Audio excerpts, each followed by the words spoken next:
So yo, what's up sa inyo mga triple lang, isang mabilisan lang. Nandito tayo sa lugar na hindi ko alam at ito ang lugar na yon, Sisig Monsters.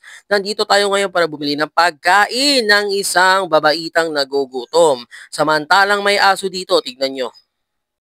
Ito aso, si Kabayo. Kabayo, isado nga naman si Kabayo. Mga kabayo yan. Hindi natin ilaw. Bang, may ilaw, liwanag, maliwanag ang buhay.